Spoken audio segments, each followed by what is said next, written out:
Seorang pria bernama Muhammad Fajar Purnomo diringkus Polsek Denpasar Selatan. Pasalnya pria asal Kendal, Jawa Tengah itu nekat mencuri tabung gas di 7 tempat kejadian perkara berbeda. Aksinya sempat terekam kamera CCTV di sekitar lokasi hingga menjadi viral di media sosial. Kanit Reskrim Polsek Densel AKP Hadimastika Karsito Putro mewakili Kapolsek Densel Selasa 28 September menerangkan penangkapan Fajar berawal dari laporan korban bernama Igede Agus Muryana. Pria yang berprofesi sebagai arsitek itu dihubungi istrinya saat bekerja pada Senin 20 September sekitar pukul 12 WITA.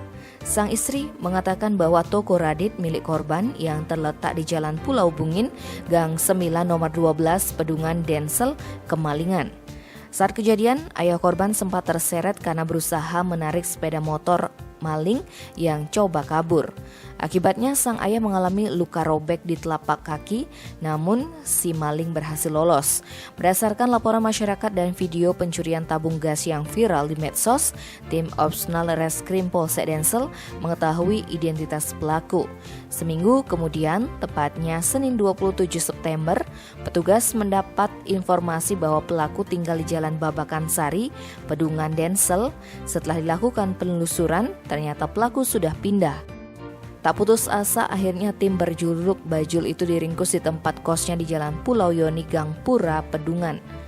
Pelaku bernama Fajar mengaku telah melakukan pencurian di 7 TKP berupa 14 tabung gas. Hasil aksinya dijual untuk memenuhi kebutuhan hidup sehari-hari. Tim Bali Express melaporkan.